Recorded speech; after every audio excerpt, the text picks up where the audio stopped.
OPS அதே போல TTV Dinakaran KA. Sengottaiyan இவங்க 3 பேர் மீட் பண்ணியிருக்காங்க. தேவசிலைக்கு மாலை அணிச்சு 3 பேர் கூட்டம் செய்தியாளர் சந்திச்சு எங்களுடைய ஒற்றை இலக்கு வந்து துரோகத்தை வீழ்த்தணும், முதல்ல எடப்பாடி திமுக இவங்களை வந்து ஆட்டணும் அப்படின்னு சொல்லியிருக்காரு. எடப்பாடிக்கு தான் கடும் எதிர்ப்போட இருக்குது. அதற்கு அடுத்த கட்டமாக திமுக நம்ம பார்த்துக்கலாம், முதல்ல இந்த துரோகத்தை வீழ்த்தணும்னு சொல்லியிருக்காங்க.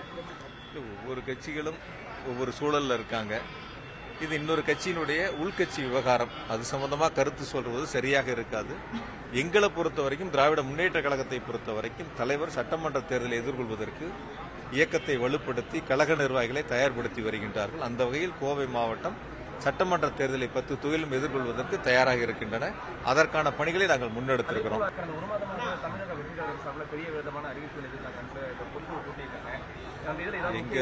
எங்களுடைய கட்சிகளை பத்தி கேளுங்க, எங்களுடைய செயல்பாடுகளை பத்தி கேளுங்க. பல்வேறு அரசியல் கட்சிகள் தமிழ்நாட்டில் இருக்கு. ஒவ்வொரு கட்சியும் ஒவ்வொரு வேலையை பார்ப்பாங்க.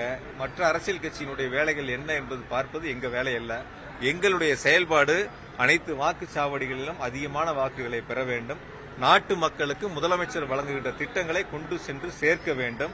அவருடைய கோரிக்கைகளை கேட்டு பெற்று அதை செயல்படுத்திட வேண்டும், நிறைவேற்றிட வேண்டும். அதுதான் ஒற்றை இலக்காக கொண்டு திராவிட முன்னேற்ற கழகத்தினுடைய மாநில நிர்வாகிகள் தொடங்கி மாவட்ட நிர்வாகிகளிலிருந்து கிளைக்கழகம் வட்டக்கழகம் வரை அந்த பணிகளை நாங்கள் முன்னெடுத்து செயல்படுத்திக் கொண்டிருக்கிறோம். ஏன்னா மக்களோடு இரண்டர கலந்து மக்களுக்கு தேவையான திட்டங்களை செயல்படுத்தக்கூடிய ஒரு மகத்தான பணியில் எங்களுடைய திராவிட முன்னேற்ற கழகத்தினுடைய நிர்வாகிகள் செயல்பட்டுக் கொண்டிருக்கின்றோம். அந்த பணிகளை முன்னெடுத்திருக்கிறோம். அதான் இன்னொரு கட்சியை பத்தி, இன்னொரு கட்சியினுடைய நிலைகளை பற்றி அவங்க கிட்ட தான் நீங்க கேள்வி கேட்கணும். ஒவ்வொரு கட்சியும் இல்லைங்க, ஒவ்வொரு கட்சியும் நீங்க அந்தந்த கட்சியினுடைய நிலைப்பாடு குறித்து அந்த கட்சியினுடைய தலைவர்கள், 2ஆம் மட்ட தலைவர்கிட்ட கேட்டீங்கன்னா அது சரியா இருக்கும். எங்க கட்சியை பத்தி எங்க கிட்ட கேளுங்க, எங்க கட்சியினுடைய செயல்பாடுகளை பத்தி எங்க கிட்ட கேளுங்க. ட்ரெண்ட ஃப்ரெண்ட் ஆக்கிக்கோங்க. தந்தி டிவியின் சப்ஸ்கிரைபர்ஸ் அண்ட் ஃபாலோவர்ஸ் குடும்பத்துல நீங்களும் இணையுங்க.